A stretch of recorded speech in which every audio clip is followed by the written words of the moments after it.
สุขสบายดีเอฟซีทุกท่านทุกคนที่ติดตามข่าวเบิ่งข่าวชมทั้งสองประเมาสบายดีตอนเช้าๆทักทายอยู่ทุกหมองทุกบอนผู้อยู่ต่างประเทศอยู่ฝั่งไทยก็เป็นกำลังใจให้โอ้ยแผ่นดินไหวเบิ่งแต่ข่าวรถเสาเบิ่งข่าวแผ่นดินไหวรถเสา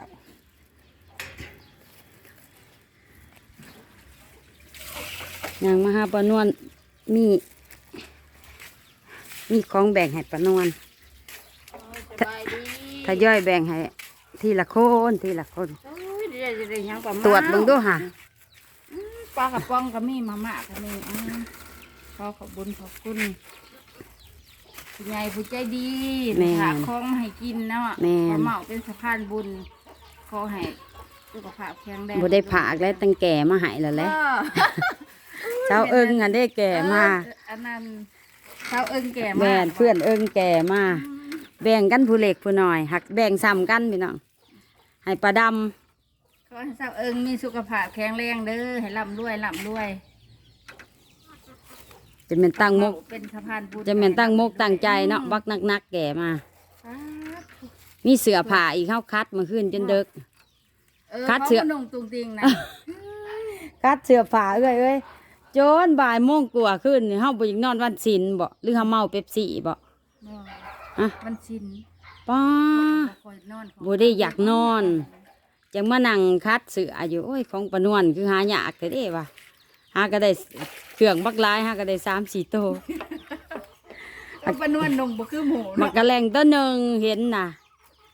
แล้วก็เสือมันเป็นยืดมันเป็นกล้ามเด้อเจ้าคือสีนงอยู่แบบน่ะคัดแยกแบบมันเหมาะสมกับไผโตมันหาเนี่ยคัดเป็นธงออกเลยคัดชั้นมันกับสิบ่ได้แล้วมันสิมาสะอีกแบบเขาจัดเป็นธงให้เลยให้เขาไป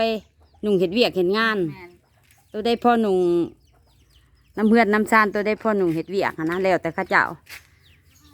คัดเป็นธงเลยแบบกระโตมันสมกับไผขั้นใหม่เขาเลือกในห้วยมันจีสะแล้วเขาเก็บสะแล้วเขาเก็บมันจีบไว้มันจีบไว้คือขายของแม่นมันจีคือขายของแต่เขาก็เบิ่งขนาดเดี๋ยวสิให้เลือกกะจงไว้ให้อันปลาดำหั่นแหละดำตัวใหญ่แบบคัดไว้ขอขอบใจทั้งสาวอึ่งที่มีน้ำมุกน้ำใจขนของมาหายโอ้ยหายากเด้เนาะ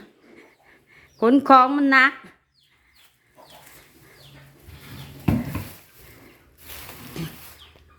โอ้ยกล่องข่อยคือดำปื้อๆนั่นนี่โอ้ย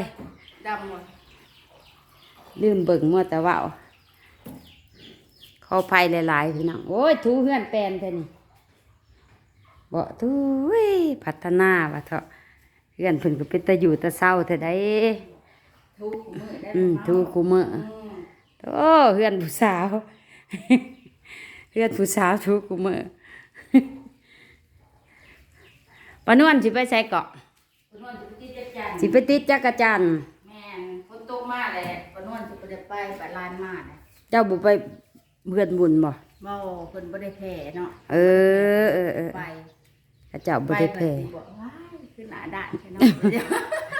ขิดไปเลยเนาะโอ้ยบ้านเฮาถือค่ะคันเป็นเฮือนดีน่ะไปเฮือนดีพี่ตายน่ะกับเพื่อนบุญส่วนร่วมน่ะไปส่วนร่วมขึ้นอะไรนี่ส่วนบุญในบ้านในหมู่บ้านไปได้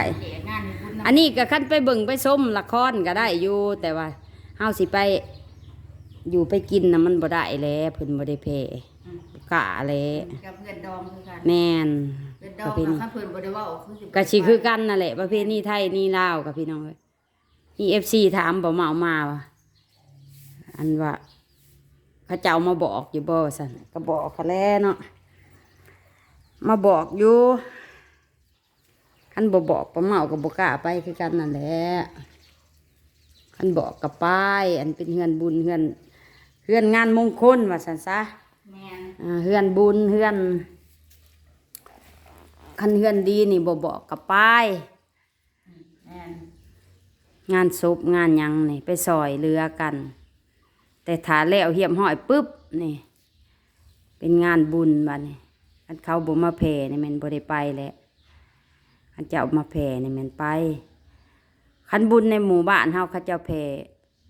เฮ็ดรวมเด้เบิดบ้านเนาะเป็นเจ้าภาพมันก็ต้องนำกัน ในบ้านเฮาบ้านสีสว่างบ้านหยังก็แล้วแต่คันเป็นบุญบ้านแม่นต้องไปได้ไปเบิดบุญส่วนบุคคลนี่นะคันบ่แผ่นะคือเฮาบ่ได้เข้าไปในจุดที่เขาหับแขกก็ง่ายๆซะเนาะคันขายของขายหยังก็พอไปซื้อได้อยู่แต่ว่าบ่ได้ไปร่วมว่าซั่นซะบ่ได้ไปร่วมงานแต่ว่าเฮาไปหาซื้อสิ่งซื้อของแบบสาธารณะนะไปเล่นสไลด์ดอกสไลเดอร์บ่แนวอันเฮาไปจ้างขึ้นนะได้อันนะของเขาเจ้ามาลงเองเด้เขาเจ้ามาลงหาเงินแม่ค้าก็เขาเจ้ามาขายของหาเงินเฮาก็ไปซื้อไปอุดหนุนได้อันนะแต่ว่าสิไปร่วมงานนั่งอยู่นั่งกินหวายมันก็บ่กล้าเลยเนาะเป็นจังซั่นเนาะประเพณีบ้านเฮาโอ้ยอยู่ไทยก็สิคือกันนั่นแหละเนาะเอ้ยแม่คือกันเขามาแผ่เนี่ยเขาต้องเสียเงินแม่นบ่แม่นเฮาก็ต้องไปโมไปกินไปทานตามฮิตของประเพณีธรรมเนียมบ้านเฮาแม่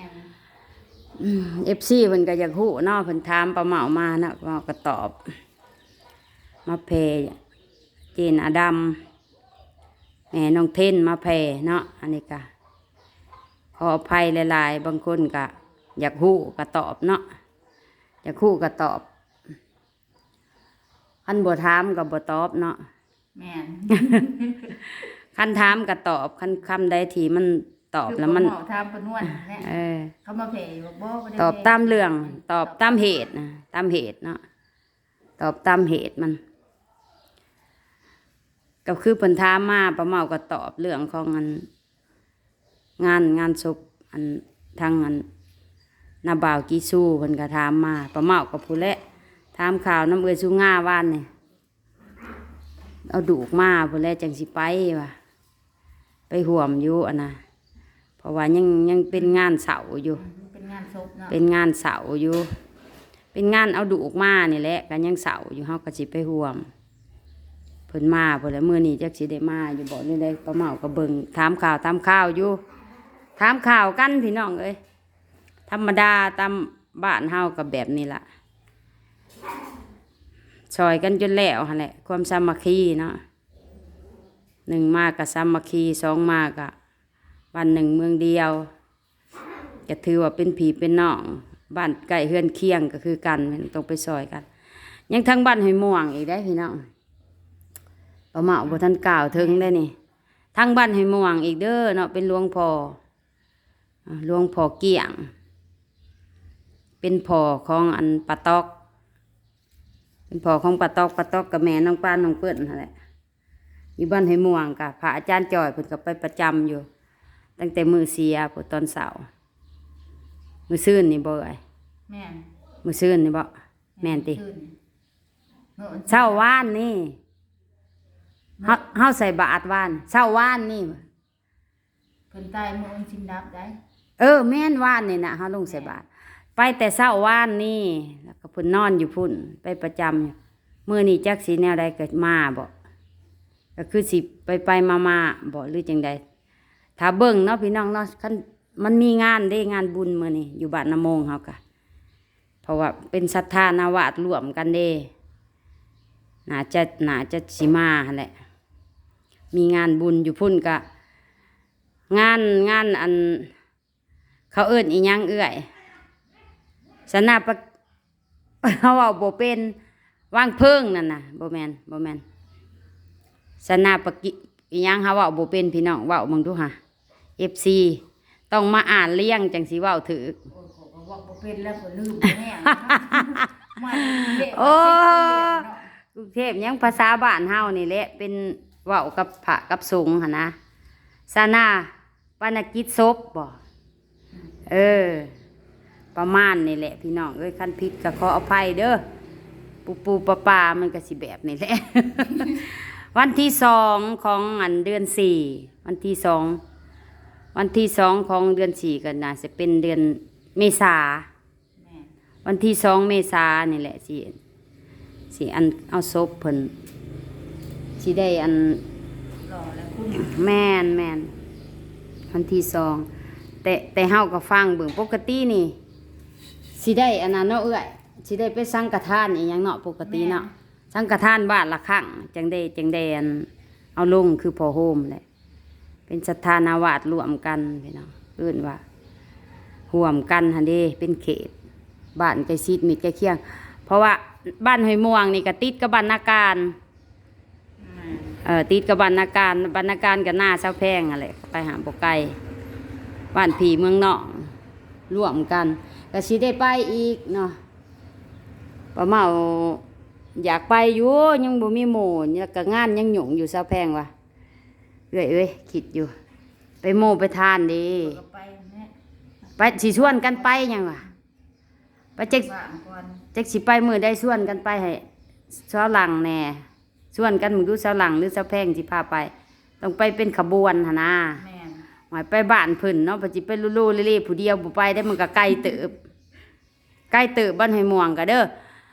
ออกจากน้ำมงนี่ก็ไปน้องแต้เนาะ แม่น ออกน้องแต้ก็ไปนาการออกจากนาการจังเข้าห้วยม่วง ผ่าน2 บาท ว่าสันซาพี่น้องเนาะอันนี้เส้นทางไป มันก็สมควรอยู่เฮาก็บ่อยากไปคนเดียวต้องไปเป็นหมู่วันนี้วัดเขาเจ้าผัดผู้ใดไกลอยู่หัวบ้านบ่บ้านห้วยม่วงผัดเป็นบ้านใหญ่บ้านนี้หมู่บ้านใหญ่มันเป็นอย่างนั้นไปปะนวลอยากไปหากินล่ะว่าวยาวแหล้วเนาะผู้แหละมือได้เฮาอันน่ะจังส่วนกันไปเนาะเอื้อย แม่น เฮาน่ะว่าแน่นี่เฮาเว้ากับนางแพงน่ะอยากไปอันมีหยังก็เอาไปโมไปทานไปมีผักหญ้าขาคิงมีหยังก็ไปผัดมือปรุงศพจังไปไหมวะเฮาคิดว่าเอื้อย แม่น มันคันเช่าสิไปถ่าผมมันเด้อสิบ่อีหยังสำได้นี่บ่อีกอย่างก็บ่ใกล้ชิดแน่เพิ่นก็เนาะเวลามีงานเพิ่นก็มาซอยบ้านเฮานะ แม่น แต่ว่าป้าเมาบ่ได้มีเวลาไปถ่ายคลิปเพิ่นนอนป่วยหึงๆแล้วก็บ่ได้ไปพี่น้องเอ้ยมันบ้านไกลกันแน่แต่ป้าต๊อกก็เคยซอยงานซอยเวียกคือกันเคยร่วมกันนี่แต่ว่ามันเวลาเฮาบ่สะดวกแล้วก็เส้นทางมันก็ห่างกันแน่มันก็เลยบ่สะดวกว่าซั่นซะบัดนี้ก็สิหาเวลาไปเอาคลิปนี้ก็เว้ายาวแล้วจบเลยเด้อพี่น้องเด้อพอกันคลิปหน้ามีแต่เวียกแต่งานไปปะนวลไปหาอยู่หากินบัดนี้ปะนวลสิไปติดจักรจันทร์น่ะซะ แม่น บ่สดมาม่าก่อนบ่จังได๋หิวมันจังตามลำพังเด้ออยากมายามใดก็มาพอกันคลิปหน้าเด้อพี่น้องเด้อขอบใจทุกคนขอบใจที่ซัพพอร์ตเด้อเพื่อนเอิงขอให้เฮงๆรวยๆยิ่งขึ้นสุขกายสุขใจสุขภาพแข็งแรงเบิดสุขุเบิดสุขคนเนาะผู้ซัพพอร์ตมาตลอดเซอลงแม่ลงเจ้าสิขึ้นไปยัง